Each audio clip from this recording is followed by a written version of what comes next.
Hello guys, कैसे हो? आशा करती हूँ अच्छे होंगे। मैं भी अच्छी हूँ और घरों में सुरक्षित होंगे। गाइस, अब तो थोड़ा असर कम हो रहा है, इस वजह से सब लोग बाहर होने लग गए हैं, लेकिन फिर भी डर तो है ही है। और अभी मैं गई थी सब्जी लेने, तो सब्जी लेके आई हूँ। ज़्यादा कुछ नहीं लेके आई हूँ, थोड़ी थोड़ी सब्जी ले आई हूँ, क्योंकि मेरे घर में आलू होता है, तो आलू तो लाना ही लाना था। आलू नहीं थे मेरे घर में, इस वजह से मैं अभी गई थी सब्जी लेने, सब्जी लेके आई हूँ। और अब मैं नहा धो के, और मैंने घर की कल दी क्लीनिक करने के बाद ठाकुर जी मेरे नहा लिए हैं और नहा धो के बैठे हुए हैं। पूजा भी हो गई उनकी, लेकिन अब वो खाना खाएंगे, इस वजह से मैं आ गई हूँ किचन में। किचन में बनाऊंगी आज मैं मट्ठे के आलू। मट्ठे के आलू आप जानते होंगे सब लोग, लेकिन अपना अपना तरीका होता है, कोई कैसे भी बनाता है, कोई कैसे भी बनाता है, इसलिए मैं ये रेसिपी शेयर कर रही हूँ, मट्ठे के आलू। गाइस चले, और किचन में आके मैंने यहाँ पे अपना काम स्टार्ट कर दिया है। हेलो गाइस, यहाँ आ गई मैं किचन में गैस पे रख दी मैंने कढ़ाई में डाल दिया ऑयल। ऑयल के बाद डाल दिया मैंने मेथी दाना और थोड़ा सा जीरा, और फिर डाल दी ही हरी मिर्च डाल दी, यहाँ कट करके रखी थी मैंने। उसके बाद डाल दी हरी मिर्च पकने पर, फिर डाल दी मैंने हल्दी के बाद यहाँ मैं आलू ऐड कर दूँगी। इसमें आलूओं को अच्छे से चमचे से फोड़ लूँगी, जिससे कि मुझे थोड़ी ग्रेवी सी भी बनानी है आलू की, और इस वजह से और चमचे से ऐसे चला के मैं इनको तोड़ लूँगी। थोड़ी सी फ्राई भी हो जाएंगे, और फिर उसके बाद सूखे मसाले ऐड कर दिए मैंने, धनिया पाउडर, मिर्च पाउडर और नमक नहीं करेंगे, सॉरी सर, और नमक नहीं करेंगे इसमें ऐड हम, क्योंकि नमक करेंगे जब हमारी सब्ज़ी खदक जाएगी तब। इसमें डाल दिया मैंने मट्ठा दही, मतलब दही भिगो के रख रखा था, आप लोग सब जानते होंगे मट्ठा किसे बोलते हैं, वही डाल दिया। थोड़ा सा डाल दिया पानी, और फिर मैं इसको लगातार चलाती जाऊंगी, जिससे मेरी सब्ज़ी अच्छे से पकेगी। और जल्दी चलाना है, ना कि इसे बंद करना है।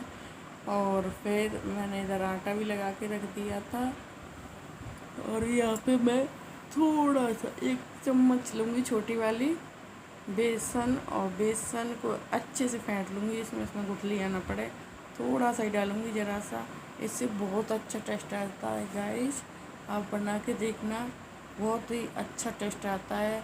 आज मेरी बेटियों ने इतने अच्छे तरह से खाना खाया था, मैं आपको बता नहीं सकती।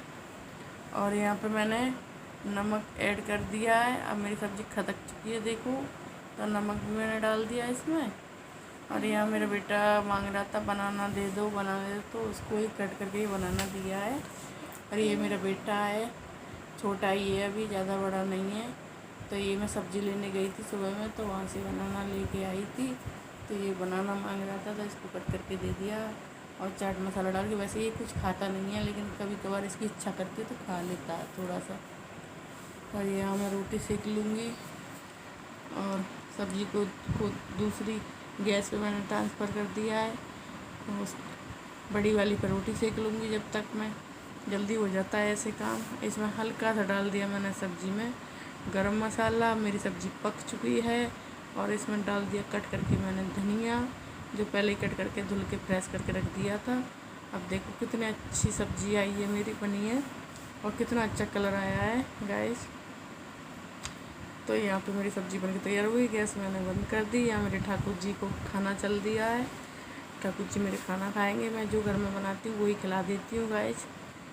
तो आज मैंने मट्ठे के आलू और रोटी खिलाई है अपने ठाकुर जी की। स्पेशल नहीं कुछ बना पा गाइस। सुबह का खाना पीना हो गया है हमारा।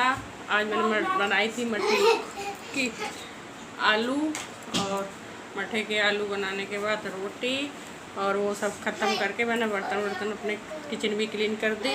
किचन क्लीन करने के बाद कपड़े उतार के ले आई हूँ मैं छत पे। और अब हमारा हुआ थोड़ी देर रेस्ट, बच्चे भी आराम करेंगे और हम भी। हमारे यहाँ पे गर्मी बहुत रहती है, तो हम इसलिए आंगन में ही चटाई डाल लेते हैं और वही अपना रेस्ट करते हैं थोड़ी देर के लिए।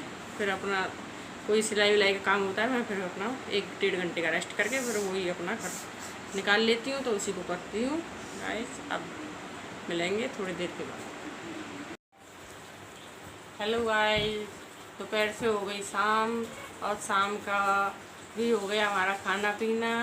और खाना पीना खाने के बाद किचन क्लीन करने के बाद मैं आ गई रूम में आपसे बात करने। और आप लोग समझ सकते हो 4 बच्चों की जिम्मेदारी है मेरे पे, इस वजह से कम ही बात हो पाती है।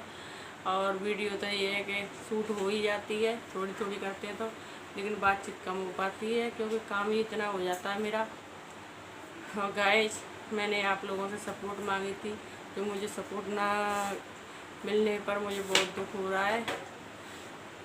मैं वैसे तो यही आस लगा के बैठी थी कि शायद मैं अपनी ये आप बीती बताऊँ के साथ आप लोगों को थोड़ा मेरे पे विश्वास करोगे, तो इस वजह से। और मुझे सपोर्ट ना मिलने पर मुझे बहुत दुख हुआ गाइस। और आप लोग समझ सकते हो मेरे पे 4 बच्चों की जिम्मेदारी है। इन बच्चों का कोई भी नहीं है इस दुनिया में, जो कि अब फ़िलहाल तो मैं क्या करूं क्या नहीं करूं मेरी समझ में नहीं आता, क्योंकि मेरी लड़कियां अभी छोटी हैं, जो कहीं भी हुई इतनी बड़ी भी नहीं है जो कोई जॉब वॉब कर लें। और मैं भी कहीं घर से बाहर नहीं जा सकती, इससे कि बेटा भी छोटा है मेरा। और आप लोग समझ सकते हो कि घर में बच्चों को कितना खर्चा होता है। उस खर्चे को लेके मैं रात दिन परेशान रहती हूँ कि आगे क्या होगा पता नहीं। अब तक तो ये मायके वाले कर रहे थे, लेकिन आगे मैं सोचती हूँ कि इनके भी बच्चे हैं और वो भी कब तलक करेंगे मेरी। और सबके बच्चे होते हैं, सबके खर्चे होते हैं, तो इस वजह से मैंने ये ब्लॉग डाला था, जो कुछ आस करके इवेंट की कि कुछ ना कुछ तो मुझे सपोर्ट मिलेगा, लेकिन सपोर्ट नहीं हुआ गाइस। आप मेरी इस ज़िंदगी भरी कहानी को अगर सुनोगे तो आप भी बहुत दुख महसूस करोगे गाइस। मैं भी हंसती खेलती थी और मैं भी सबसे बातें करती थी, लेकिन अब पता नहीं क्या हुआ ऐसा जिससे मेरी भी हंसी छिड़ गई। और मेरे भी एक हंसता खेलता परिवार था जो बिखर के रह गया दोस्तों। मुझे बहुत दुख के साथ बताना पड़ता है, इस टाइम मेरी मदद करने वाला कोई भी नहीं है जो मेरी मदद कर सके और मुझे सपोर्ट कर सके। मैं बिल्कुल अकेली पड़ गई हूँ। बिना हस्बैंड के मेरी ज़िंदगी क्या बन के रह गई मैं ही समझ सकती हूँ। और जिसमें अब 4 बच्चों की जिम्मेदारी, ना कुछ कर सकती हूँ ना ही कुछ, लेकिन बस सोचती हूँ सोचती हूँ पता नहीं क्या होगा, कैसा क्या होगा, तो मेरी भी बेटियों को कभी इंसाफ मिलेगा। मैं यहाँ जिला फिरोजाबाद सुपाबाद में रहती हूँ, यही मेरा मकान है, घर का मकान है। वो भी मकान मेरी सास के नाम पर है और सास के नाम पर है, तो उस मकान में भी हम लोग किराए के में हैसियत से रह रहे हैं। जो मकान भी अपना है, लेकिन फ़िलहाल उनका कहना है कि किराएदार हो तो किराएदार की ही तरह रहो। एक रूम है जो उसमें रात दिन का रहना। मकान भी इस तरीक़े से बना हुआ है जो कि हम कुछ कर भी नहीं सकते उस मकान में।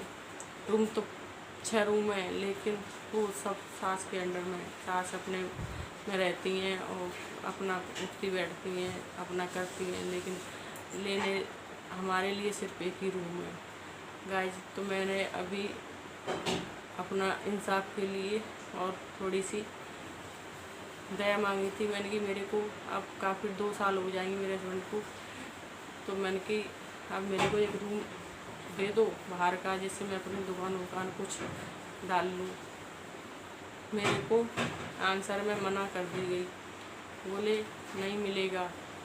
और मैंने कहा मैं बच्चों को कहाँ लेके जाऊँ, हमारे जाने कहीं भी जाओ क्या करोगी हमें नहीं पता।